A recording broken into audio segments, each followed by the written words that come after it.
Kerajaan sedar bahawa setengah tindakan yang dibuat oleh Majlis Peguam mempertikaikan status agama Islam di negara ini serta penlibatannya dalam politik negara telah menimbulkan perasaan marah serta kesangsian rakyat. Dan jika tindakan telah diambil oleh kerajaan sebuah negara jiran di selatan untuk membendung campur tangan Majlis Peguam dalam urusan kerajaan mereka, mengapa tidak perkara yang sama dilakukan di sini? Terima kasih. Tuan Ketua, Majlis Peguam Negara ini adalah boleh juga dianggap sebagai satu entiti, iaitu macam seorang individu. Jadi kalau apa-apa perkara yang dilakukan yang menyebabkan mereka telah melanggar apa-apa undang-undang, maka dengan izin remedi yang ada kepada kita ialah untuk mengambil tindakan undang-undang terhadap mereka. Mereka seperti juga rakyat biasa sudah tentu akan dikawal dengan undang-undang yang wujud di negara kita ini, dan mereka tidak terlepas daripada dibolehkan diambil tindakan kalau sekiranya dalam perkara yang dibangkit itu telah pun menyentuh dan melanggar undang-undang yang ada dalam negara kita. Barat. Terima kasih Tan Sri. Terima kasih kepada Yang Berhormat Menteri. Soalan tambahan. Soalan yang dikemukakan oleh Jerulun itu sangat fikiran sempit. Sebenarnya Yang Berhormat Menteri, bukankah peranan Majlis Peguam ini adalah satu proses nation building di mana kita perlu merangkumi semua aspek penglibatan mereka. Speaker, ini satu tuduhan fikiran sempit. Patutnya ahli yang berhormat tak boleh cakap fikiran sempit, sebab ini suka-suka orang mau tanya dalam dewan. Ya, betul lah, dia fikiran sempit. Itu hak dia lah nak tanya soalan. Itu tak boleh. Lain kali kalau ada persoalan daripada Yang pembangkang, berhormat, Itu dia punya hak. Saya ada lagi perkataan-perkataan yang dilimparkan lebih teruk daripada itu. Jadi makanya jangan tegur perkataan-perkataan yang sebegitu sahaja.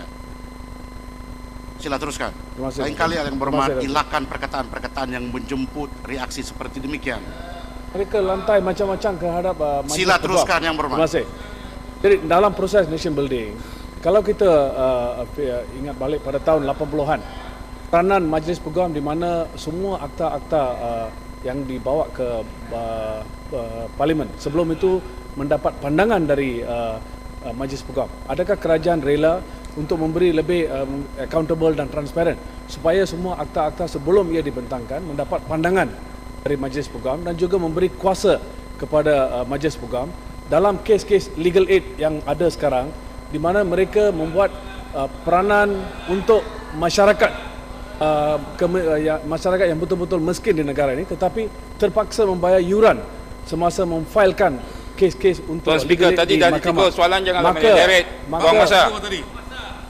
Yang Berhormat Menteri pun tahu mengenai perkara ini dan telah mengatakan akan mengambil tindakan untuk exempt mereka untuk tidak perlu membayar apa-apa yuran semasa memfail kes-kes di mahkamah seperti legal aid pada kerajaan.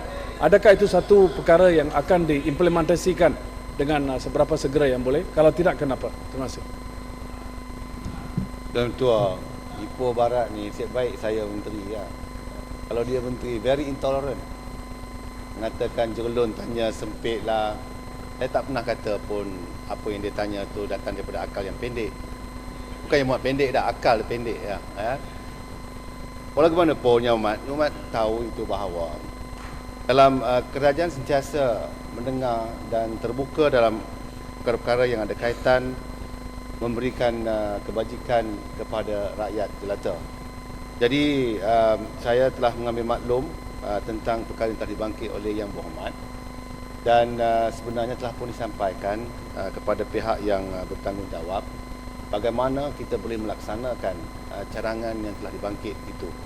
Saya kira kalau kita dapat mencari jalan, sebenarnya memang bukan sahaja iaitu filing fees tidak perlu dibayar kalau sekiranya kes itu diambil oleh Biro Bantuan Kewangan yang didokong oleh kerajaan, tapi juga kalau legal aid biro yang dianjurkan oleh Bar Kaunsil juga kepada saya, mereka menjalankan tanggungjawab yang baik sudah tentu saya rasa layanan yang sama patut diberikan kepada Legal Aid Bureau yang dianjurkan oleh Bar Council untuk membela mereka yang kurang berkemampuan untuk membela diri dengan mengambil peguam-peguam. Pandangan akta-akta? Masih. Pandangan akta-akta. Kita tidak ada masalah berkenaan dengan menunjukkan rang undang-undang. Akta tak ada masalah, dah jadi akta kita bagi je lah. Rang undang-undang. Cakap tak betul ni. Jadi rang undang-undang ni cuma masalah satu yang berhormat. The first sight, mereka yang punya hak untuk mendapat the first sight of the rang undang-undang ialah ahli parlimen. Jadi kita tidak boleh beri rang undang-undang sebelumnya first reading dibuat pada Bar Council. Itu melanggari peraturan dan menunjukkan kurang hormat saya kepada Yang Berhormat sebagai ahli parlimen. Jadi sebab itu saya hanya boleh beri rang undang-undang ini apabila first reading dibuat. Dan kalau sekiranya ada perkara yang mereka nak bangkit, mereka boleh guna ahli-ahli parlimen untuk membangkitkan isu ini, apa-apa isu yang perlu. Dan kalau kerajaan merasakan pindaan perlu dibuat, kita akan buat dalam jawatankuasa. Seperti pernah saya melayani permintaan daripada Bukit Gelugur untuk meminda di peringkat jawatankuasa.